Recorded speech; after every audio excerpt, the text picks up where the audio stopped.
Welcome to the Morning Slice. Hello. Hey there. This is Brianna McNerney. Welcome to the Morning Slice. I'm so happy and grateful that you are here with me today. And woof, this topic has really been putting me through it. I need to be careful when I select podcast episode topics and tell you guys about them ahead of time because, man, life has been offering me a crash course in letting go ever since I decided it was up next here on the Morning Slice. Thank you for your patience as I have worked on bringing this to you, but I'm so excited to talk about this today.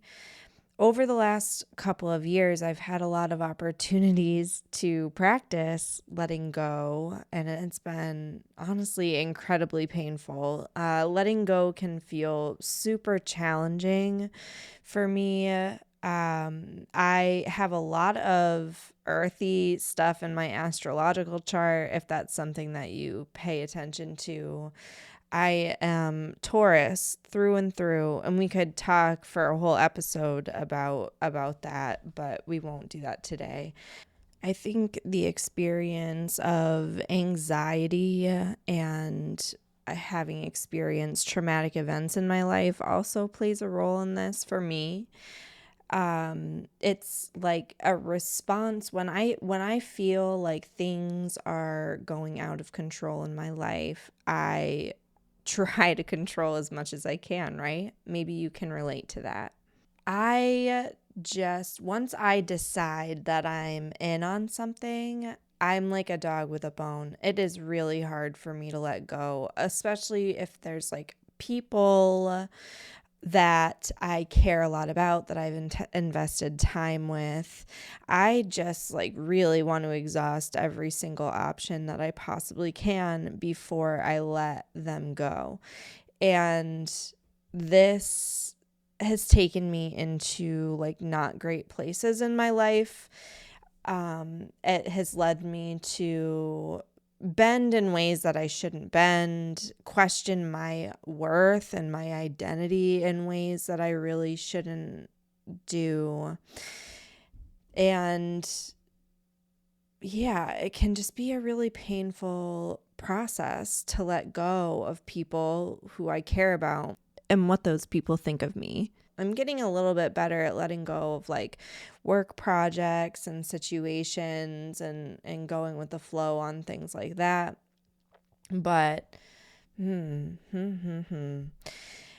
know that you can probably relate to this because just in general in our world right now, there is so much that we simply don't have any control over that is scary. There's like really scary stuff happening in the world. And there are things that we can do, but for the most part, it's out of our hands, you know?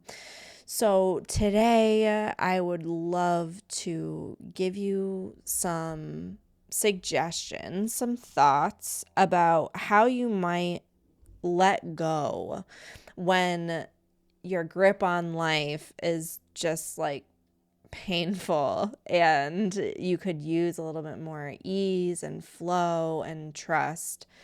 That's what we're talking about today. So buckle in. Let's get into it.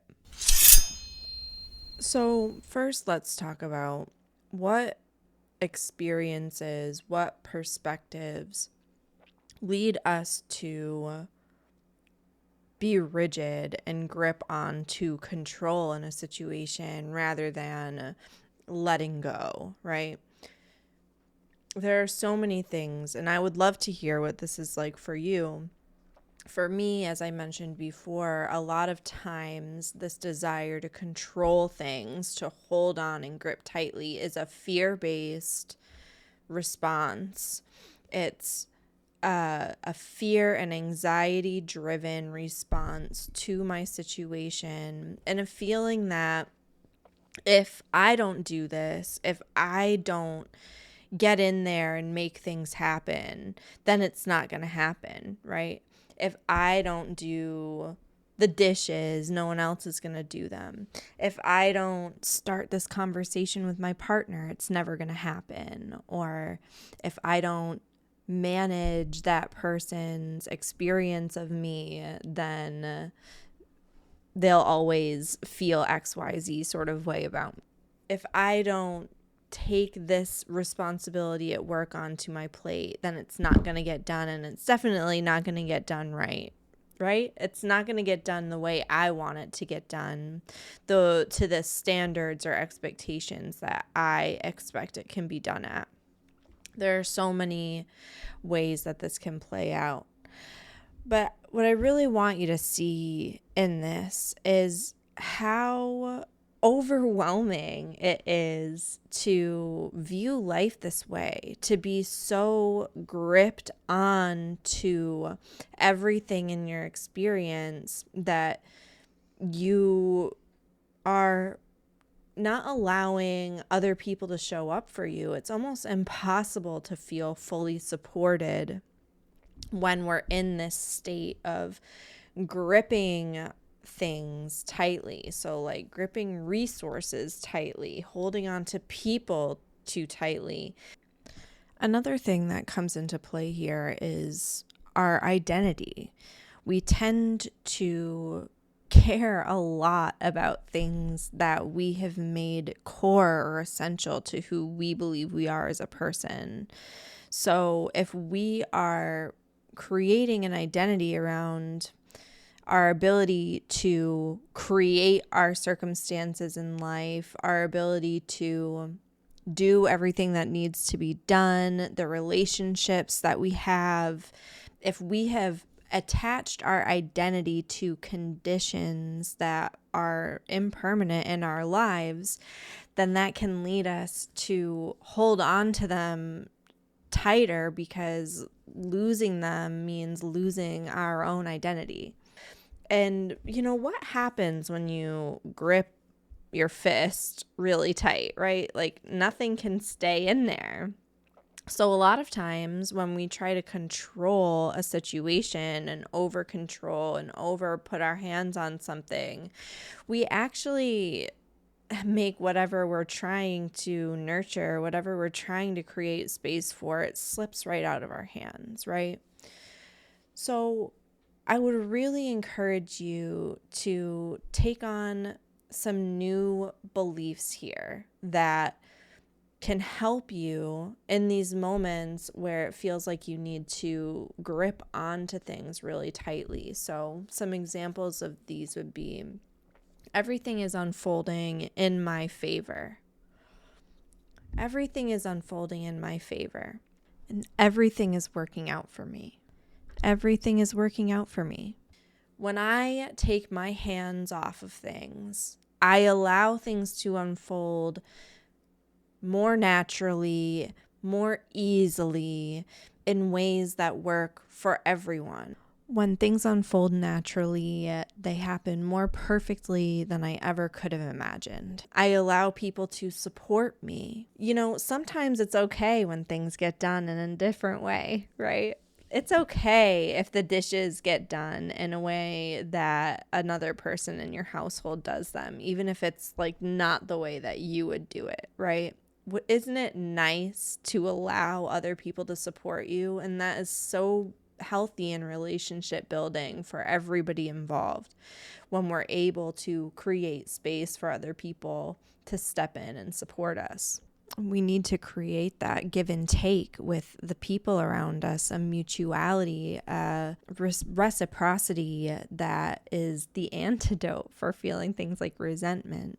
I think there's also an opportunity to embrace that the struggle is not required. And this is a little phrase that I'm stealing from a woman named Amanda Francis, who is, she's a mindset coach, a money mindset coach. But I love this from her. The struggle is not required. And we have a tendency, especially in my country, in the American culture, to think that the more we struggle for something, the more we fight and work hard, the better results we're going to get, right? The more successful we'll be. And the truth of the matter is like that's not actually how it goes, right? This idea that the struggle is required is something that has been fed to us to keep us working hard, right? To keep us doing things that don't actually feel good to us, to keep the system going. Try this on, that the struggle is not required, that you can get the outcomes that you're looking for without having your hands all over something. And actually, it might even turn out better than you would have anticipated. And even when you are doing hard things, as we will, as passionate individuals will pursue hard things, the experience of struggle is not required in the doing of those things. So how do we do this? How do we get from a place where we are rigidly holding on to what we want, we're like getting our hands all over something, we're beating everybody else to the punch of the things that need to get done, right? And doing everything ourselves, or we're rigidly holding on to people and situations in our lives and the dynamics as they currently are. How do we move from that into a place where we trust ourselves, we trust the world in general, we trust the people around us to step in and do what needs to be done. We trust that the struggle isn't required. How do we move from A to B? First of all, if there's anxiety, like real worry and stress and anxiety involved in something that you're holding on to really tightly, the first thing to do is look at, what am I afraid of here? What am I trying to protect against by holding on to this rigid control in the situation? A lot of times when we are having anxieties like this, we might write them off and say we have no reason to feel anxious without really looking at it. Or B, we just let it really drive the ship without ever taking a closer look at it, because we're afraid and it's uncomfortable. But the truth of the matter is that if you are feeling some kind of anxiety about something, if there's a fear that you're trying to protect against, your brain and body are not going to give up control in that situation if they're trying to protect you from a threat that has not actually been assessed as like no longer a threat, right? But a lot of times when we look at what is actually worrying us, they're not actual life-threatening threats most of the time. Or if they are, there are things that we can still do to more genuinely protect ourselves against the things that we're afraid of, right? So the first thing I want you to do is honor the way that you're feeling. Listen to the fear that you're having. Take a look at it. Listen to your body and say, what am I afraid of here? And from that place, once you've actually looked at what am I worried about, then put some protections in place, to, guard against. So like if you're worried about something, you could perhaps put it on someone else's radar. If you're handing it off to them and you're releasing control over a specific task, you could perhaps put it on your radar. You could simply decide in your mind that the best and highest good and unfolding of this is happening. But also, play out that worst case scenario and give yourself a little head start, right? So if the worst happens, if the thing that I'm afraid of happens, what will I do? How will I approach this? These are the sorts of things that naturally de-escalate our anxiety and loosen our grip. One thing that I have found so important is to physically relax your body. So rest, sleep, stretch, eat healthy foods. These are things that have a way of pulling us inward, pulling our focus inward, which naturally allows us to detach from external conditions. So when you prioritize rest and relaxation, usually that's the kind of thing that we put off, right? Because we don't have time to do that, because we have to do all of these things, because we have our hands all up and everything, trying to control everything. There's like a million things we're trying to juggle. We got to keep all these balls up in the air, right? There's no time to sleep. I challenge you to practice letting go. Take this step. Physically relax your body. Do what feels good to you. Take a day, take a weekend to just prioritize rest and relaxation.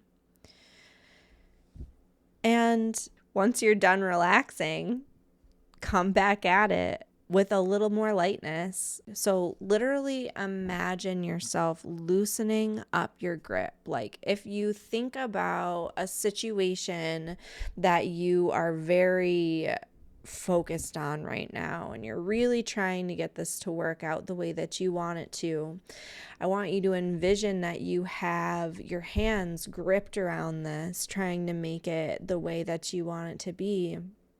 And then imagine literally just loosening your grip around it. What's it like if you just open palm, let this thing sit in your hand and look at it? Play with things like this. There's also visualization that you can try to like put a situation or person in a balloon or one of those flying lanterns that people release, and just picture letting it go, right? Just picture letting it go, sending it up to the universe, send it up to God. What do you believe in? Send it to the earth, to let the earth digest and do its thing and produce what it needs to produce. I would also encourage you in your journey of moving from a more controlling, rigid approach to the world to letting things go and being a little bit more free-flowing and relaxed about the way that things are unfolding in your life. Trust is an essential piece of that puzzle. And like I talk about in my conscious wholeness course, there's a whole module on trust. Self-trust is at the core of all other trust in the way that I see it.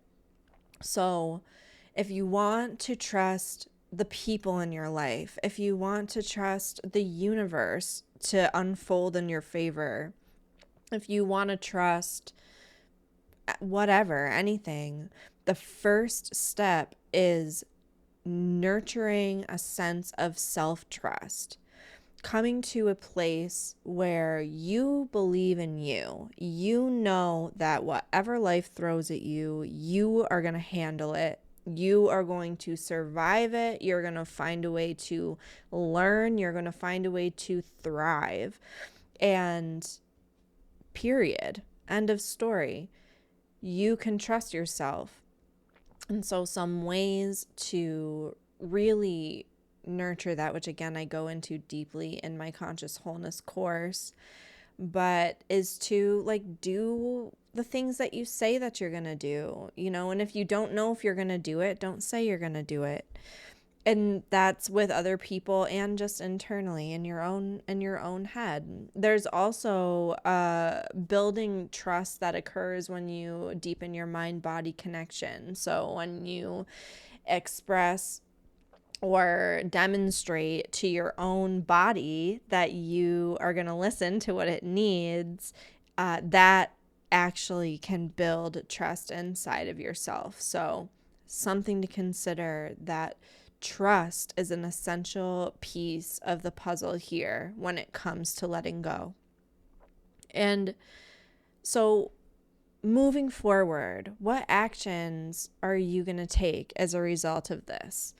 What I would encourage you to do is, one, become the observer, okay? Become a neutral observer in your life and just recognize what areas of your life are making you want to hold on for dear life. What are you gripping onto so tightly that it's uncomfortable for you and for everybody else and that's involved in the situation? Notice, like, what are you afraid of when it comes to letting that thing go? And also, what do you want? Like, how do you really want this to turn out? What experience do you want to have? So decide how you want things to be. Decide how this thing is going to turn out for you. Decide how you're going to treat other people in the situation and what your experience is going to be like. Make a decision. Say, I'm going to prioritize love and fun, and I'm going to treat people with kindness and love. Say, this is working out in my favor. I have decided. And then take one step at a time forward with an open heart, right? Just set that intention that you know you have decided how this is going to turn out. At the end of the day, ultimately, when all is said and done, these are the things that I need. These are the things that I want. Decide that will happen. And then move forward from that place of having decided. And it's so important in this conversation about letting go, right? That we do need to take accountability for what we can.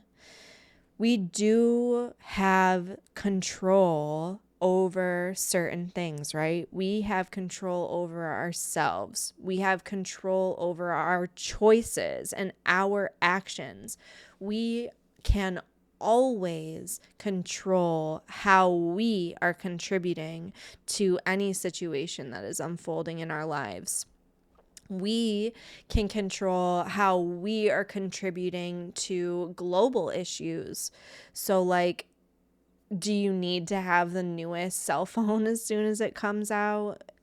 And, does it matter to you the conflicts that are happening around the materials that it takes to build that phone? Or, like, are you wasting a lot of food in your home? Or are you, buying from companies that don't actually reflect your value system? Like, take accountability for these things. Make sure that you are reflecting on what choices am I making that I can control.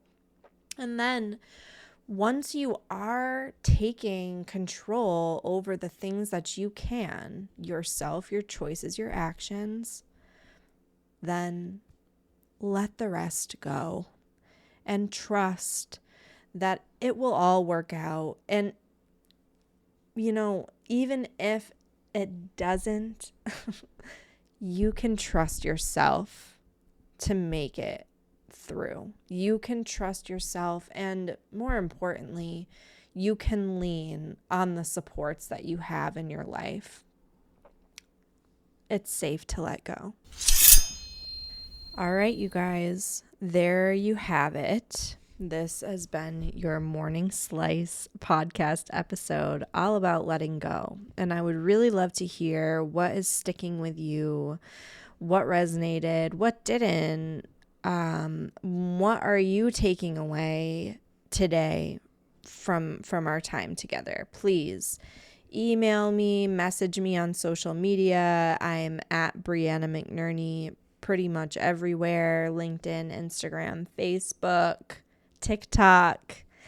And you can email me info@briannamcnerney.com. I would love to hear how this landed for you. If you would like to take this further or would like a little help in releasing your grip, book an epiphany session. So these are 2-hour sessions where we will drill down into understanding what is the experience you're currently having and what is the experience that you want, and then get you some momentum going right away, create a shift for you based on that information right away, and a little mini game plan that you can use to create the outcomes that you want. Let's work on it. Let's dig into it together. I would love to support you, and you might be surprised at what we can accomplish in 2 hours together. And we can always keep it going too. I would love that. I would love to work with you ongoing from that starting point. You can find the link to book that in the description of this episode. So I really love spending time with you this way. Someday I'll get more than an episode a year out to you. I know it. This podcast is here to stay. I'm doing the best that I can, and I appreciate you being here. It really helps me to hear that you're listening. I love hearing from you. So drop me a note. Let me know what you're taking away from this episode. I would so appreciate if you can review this podcast wherever you're listening, or share it with a friend who could use it. It is so helpful when you spread the word and share me with your friends. And our next episode is going to be really good. It's another one that I've been marinating on all year, which is about overcoming addictions. So you don't want to miss that. Make sure that you follow wherever you're listening so that you're the first to know when these episodes drop. And I love you so much. And I will see you next time on the Morning Slice.